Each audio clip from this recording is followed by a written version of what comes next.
নমস্কার বন্ধুরা, নবদিগন্ত চ্যানেলের পক্ষ থেকে আপনাদের সকলকে জানাই স্বাগতম।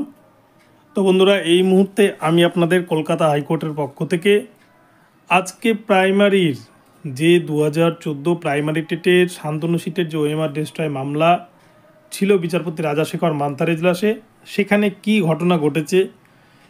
আজকে এই ওএমআর ডেস্ট্রয় মামলা নিয়ে কিন্তু বেশ দীর্ঘক্ষণ শুনানি হয় এবং এই শুনানিতে কিন্তু বেশ কিছু বিষয় স্পষ্ট হয়ে উঠে আসে।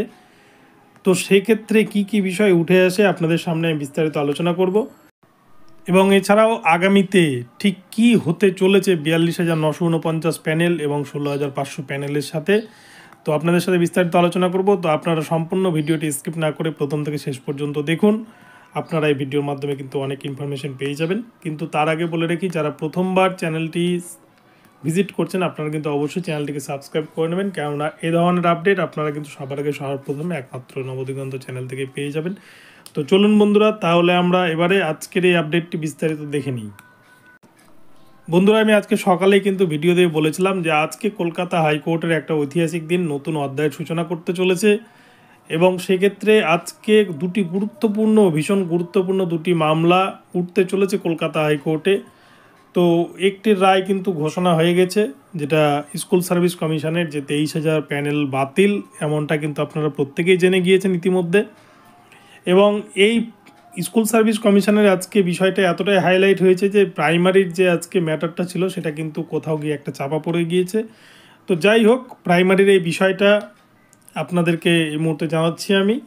তো আজকে যেহেতু শান্তনু সিটের ওএমআর ডেস্ট্রয় মামলাটি ছিল, যে মামলার পরিপ্রেক্ষিতে কিন্তু গত দিনের শুনানিতে বিচারপতি রাজাশেখর মান্থা তিনি নির্দেশ দিয়েছিলেন সিবিআইয়ের উদ্দেশ্যে যে 2014 প্রাইমারি টেটের সমস্ত ওএমআর সিটের অরিজিনাল ফুটপ্রিন্ট কিন্তু উদ্ধার করতে হবে সিবিআইকে, নয়তো 2014 প্রাইমারি টেটের উপর বেস করে যে 60,000-এর প্যানেল নিয়োগ হয়েছিল, যেটা 16,500 2020 সালে এবং 42,949 2016 সালে, সমস্ত প্যানেল কিন্তু তিনি বাতিলের একটা হুঁশিয়ারি দিয়েছিলেন। তো সেক্ষেত্রে আজকে যেহেতু স্কুল সার্ভিস কমিশনের মামলা ছিল যেখানে 23,000-এর প্যানেল বাতিল হয়েছে, সেইখানে কিন্তু নিয়েই কলকাতা হাইকোর্টের বেশিরভাগ বিচারপতিরা এবং বেশিরভাগ আইনজীবীরা সেখানেই কিন্তু উপস্থিত ছিলেন এবং সেই জন্য আজকে এই মামলাটা কিন্তু উঠতে দেরি হয়। এবং সিনিয়র যে অ্যাডভোকেট, যিনি নিয়োগ দুর্নীতির প্রধান আইনজীবী, নিয়োগ দুর্নীতির বিরুদ্ধে যিনি লড়ছেন, বিকাশ রঞ্জন ভট্টাচার্য, তিনি কিন্তু আজকে ভীষণ ব্যস্ত ছিলেন এসএসসির এই মামলায়। তিনি ওই এজলাসেই ছিলেন, বিচারপতি দেবাংশু বসাকের এজলাসে।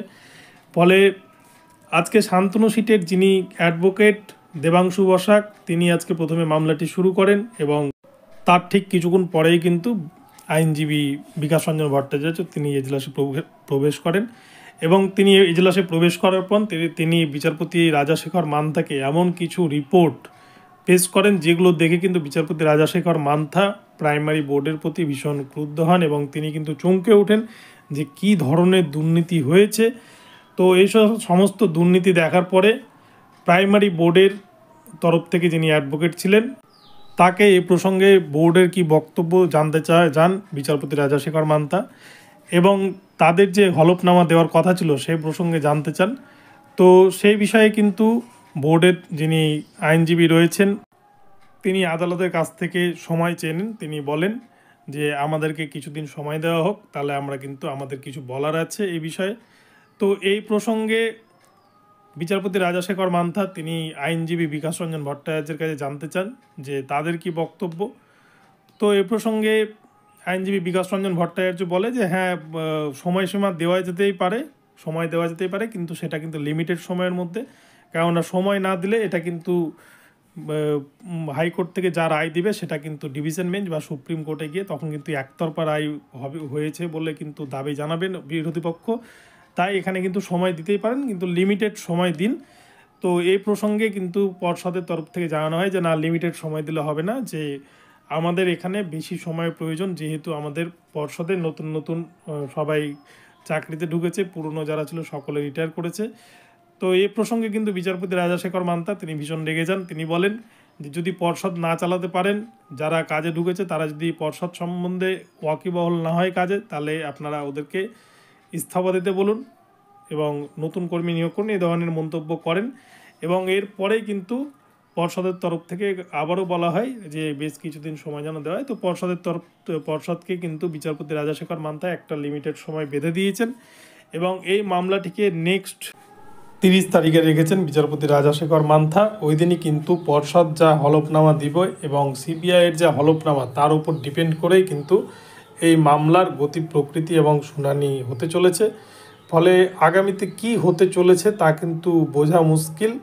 তবে এসএসসির ক্ষেত্রে তো আপনারা দেখলেন যে অনেকেই বলছিল, অনেকেই আমাকে কমেন্ট করতো আমার ভিডিওতে যে কিছুই হবে না, সব সেটিং বা হ্যান ত্যান, তো অনেক উল্টাপাল্টা কমেন্ট করতো। তো আপনারা নিশ্চয়ই বুঝতে পারলেন যে যেখানে নিয়োগ দুর্নীতি প্রমাণিত হবে সেখানে কিন্তু চাকরি বাতিল হবেই। আর প্রাইমারিতে তো পুরো সমুদ্র চুরি হয়েছে বলা যায়। যদি এসএসসিতে পুকুর চুরি হয় তাহলে কিন্তু প্রাইমারিতে পুরো সমুদ্র চুরি। তো যাই হোক, আগামীতে একটা ভয়ঙ্কর কিছু হয়তো ঘটতে চলেছে প্রাইমারি 2014 ক্ষেত্রেও। তো পর্ষদ কি সাবমিশন দেয় তার উপরে কিন্তু অনেক কিছু ডিপেন্ড করছে। এবং অপরপক্ষে কিন্তু বিচারপতি রাজাশেখর মান্থা বেশ কয়েকদিন আগে নির্দেশ দিয়েছে প্রাইমারি বোর্ডকে যে 42,949-এর কিন্তু প্যানেল পাবলিশ করতেই হবে ডিপিএসসি ওয়াইজ। তো সেক্ষেত্রেও প্রাইমারি বোর্ড ঠিক কী পদক্ষেপ গ্রহণ করে সেটাই বর্তমানে সবথেকে বড় প্রশ্ন। তো যাই হোক, দেখা যাবে আগামীতে কি হয়। তো বন্ধুরা, এখন এ পর্যন্ত রইল আপডেটটি। আপনাদের আপডেটটি কেমন লাগলো অবশ্যই জানাবেন। আর ভিডিওটি ভালো লাগলে চ্যানেলটিকে সাবস্ক্রাইব করে দেবেন। আর এই ধরনের আপডেট প্রতিনিয়ত পাওয়ার জন্য কিন্তু চ্যানেলটিকে আপনারা সাবস্ক্রাইব করে ভিডিওতে লাইক শেয়ার কমেন্ট করতে ভুলবেন না। ধন্যবাদ সকলকে। পরবর্তীতে আবার নতুন আপডেট নিয়ে আসবো। সকলে ভালো থাকবেন।